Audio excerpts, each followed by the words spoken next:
Good morning. Are you good people of the fourth year? This is um, uh, the first electronic class after the um, mid-year exam. I think I have talked about contracts. Well, I mentioned that I'll discuss contracts later in this academic year, and here we are. Contracts tend to be slightly a difficult topic because of the number of or the types of contracts that we have law wise. In law, we have so many types of contracts. Um, so, the reason why it's difficult to translate these contracts is, um, first of all, because there are a lot of them out there. Second of all, which is the core of the issue, especially in Kurdistan region, is because people in Kurdistan region are not really familiar with contracts. They are not used to contracts. They don't use contracts. They do not sign contracts once they have a business or something between themselves and other people, other parties.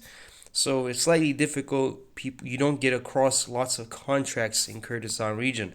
So that's one of the reasons. That's the second reason, I mean, as to why contracts are difficult for people to translate. All right.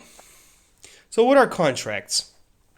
Contracts are basically agreements. It's an agreement that you and another person or another party um, agree on certain conditions to do something. Okay, so that's a layman's definition of what a contract is. If we look at types of contracts, we have a unilateral contract. Well, there are two general types of contracts, two general ones. There is unilateral, as it says here, unilateral, and there is bilateral. Unilateral, if I were to translate it to Kurdish, if I translate it to Kurdish, it's translated to have pay. Sorry, I was gonna say have pay one. It's wrong, by the way. It's have best. Have besta yek loyani. Unilateral. It means it's only one person who decides the condition of a contract. A bilateral, which is the other general type of contracts, is the second type, which is translated to have besto duloyani. It means two people set forward some agreements regarding something. That's a bilateral contract. Yo duloyani, have best or duloyani. Some people translate it to have best, some people translate it to gre best. Both of those are correct, but not have paymon. Okay, have paymon is something else. In English, that's a treaty. That's between countries, and it's more of a political thing. All right, so do not translated to have paymon because have paymon is something else. Now we know we have two general types of contracts, the unilateral and also the bilateral or the bilateral contracts. What about other sorts of contracts? Well, regarding a unilateral contract, have besta, iklani, it could be an adhesion contract. As you can see right here, I'm not sure if the cursor is showing as I hover on this part right here. Adhesion contract. Adhesion contract means a person sets the conditions of a contract according to their own interest. Whatever is in the interest of the party who's setting the agreement or putting the conditions of an agreement, those agreements are put forward. Adhesion contract. If I were to translate it, unfortunately, we don't have any specific Kurdish word for adhesion contract. All right, I mean a phrase to use as an equivalent for adhesion contract. But in Arabic, it's عقد إذعان. Okay. Now this requires some sort of explanation. Okay, it requires some sort of understanding why it called adhesion. Adhesion basically means it's the person who, there's one person who controls the whole contract, and there is an element of injustice in the contract. Okay, because it's not just. All right, it's not well, it's legal, but it's not really taking into consideration the interest of the other party. It's called an adhesion contract. Okay, so one thing about this adhesion contract is that the majority of the cases of the contracts that are available in Kurdistan region, the ones which I'm familiar with, of course, I'm not saying all of them, but I would say about 90%, all of them can be categorized as unilateral, adhesive, or adhesion contracts. Not adhesive, sorry. Most of the contracts signed in Kurdistan region are unilateral. There's one person, one company who controls everything by means of an adhesion contract. Okay? All right. What about, so now we know what an adhesion contract is. Let's carry on. Suppose, let's talk about now distribution agreement, requirements contract, and agreement of sale. Let's talk about these three types of contracts, or three types of agreements and contracts, because not every agreement. Oh, wait, I think there's a statement in law which is presque vous, as French people say, on the tip of my tongue. I think it says every contract is an agreement, but not every agreement is a contract, something like that.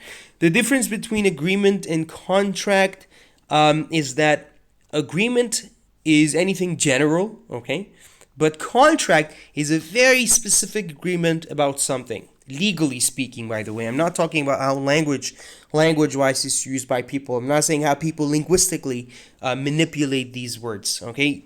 Put language aside, although you're becoming translators, but still, because this is a legal translation, you need to understand that when we talk about agreement and when we talk about contract, these two concepts are specifically different than how people use these vocabularies in their day-to-day use, okay, or in their daily usage of these terminology, these words. Okay, regardless, let's just carry on with this because it's taking too much of our time. So what is requirements contract, distribution agreement, and agreement of sale? Let me give you an analogy, an example to explain these three concepts. Let's start with requirements contract. Suppose I am a Chinese factory that is specialized in basically making iPhones, okay? So what I do is that a requirements contract is that I will sign a contract with Apple to supply me, to give me with the requirements I need in order to create a mobile phone, an iPhone. That's called a requirements contract. I ask them to give me, let's say, the silicone that is used, the processes. I talk about the RAM. Not talk. I'll ask them to give me those sorts of requirements. This is part of the requirement contract. Once I collect everything, assemble everything, and I make a phone out of those things which I've asked Apple to supply me with, I will give it to Apple, the company. Apple, in this case, will sign a distribution agreement. Okay, distribution, it means allowing a person to distribute, to disseminate, although disseminate is used with information, just to give you another word for distribute, to distribute the products that they have. Okay, so let's say I am Apple company. I received those iPhones, which were made by the Chinese company. I receive them, okay, and I give it to specific people. Let's say some people in Iraq, some people in Turkey, some people in Saudi Arabia, whatever country.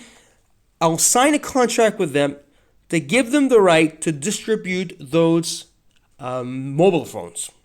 An agreement of sale is an agreement between the distributor and outlets, the basically shops that have the right to sell those to sell those products. Now let's talk about the translation of these vocabularies. Requirements contract is translated to havbesto pedivion. Okay? Distribution agreement اتفاقية بلاغة کرنه. Agreement of sale اتفاقية فروشتنه. Okay? What about severable contract?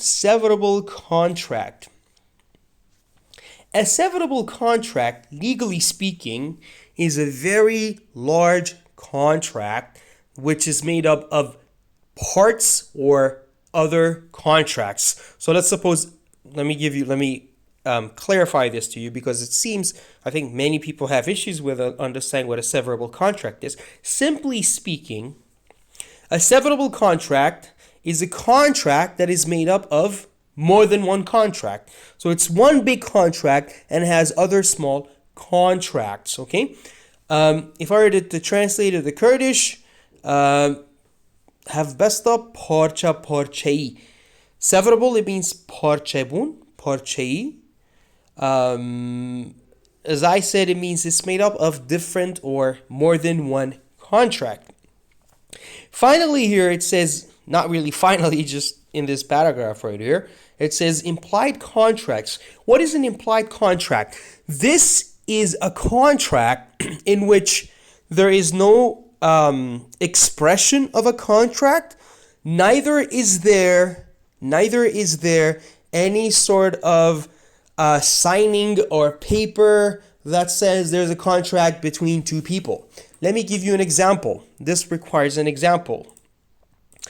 So there is no one says, okay, we agree on this. There is no one brings out any pieces of paper that says, all right, now we sign that I'll do this for you and you will do this for me. Okay, there is nothing like that. It's called an implied contract. The best example of an implied contract, legally speaking, is suppose one day you go to a restaurant.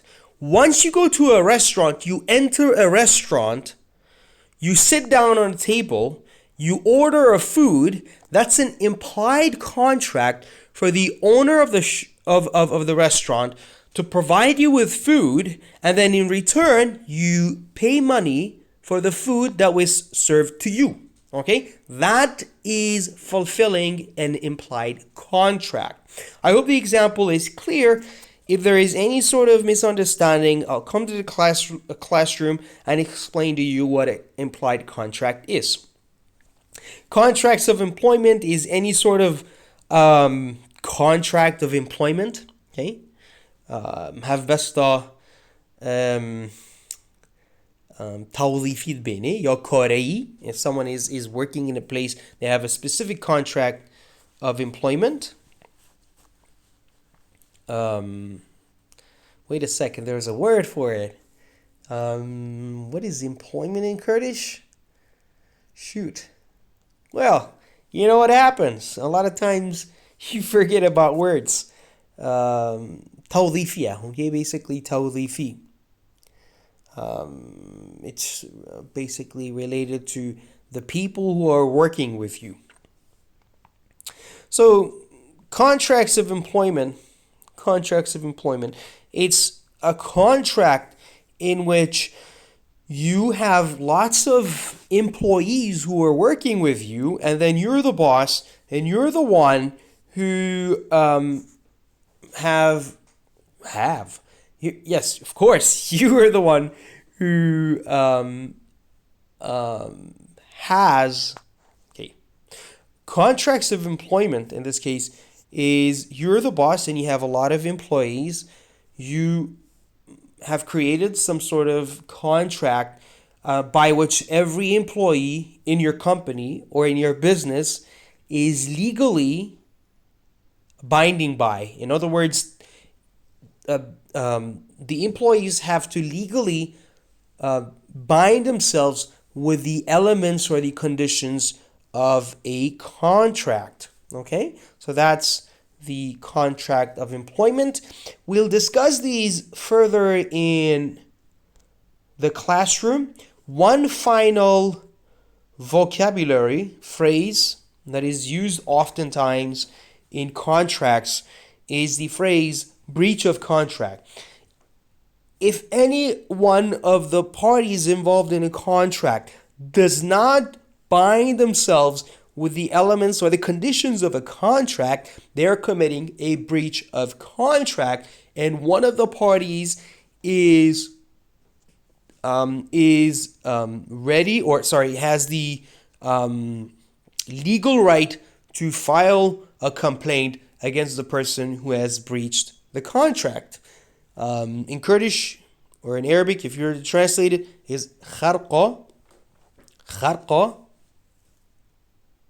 havbeste. Ne peygiri kenin, ep havbeste, yon bandin havbeste. Breach of contract. As I said, we'll talk about this further in a classroom. Bear in mind, contracts are extremely monotonous topics, very boring, and, well, not really boring, but could be boring to some of the students, but it has a lot of information because contracts, law of contracts are extremely vast. The contracts themselves are extremely vast, and there's a lot of types of contracts waiting for you to be translated. Thank you very much for paying attention. If you were paying attention, have a very lovely day and take care.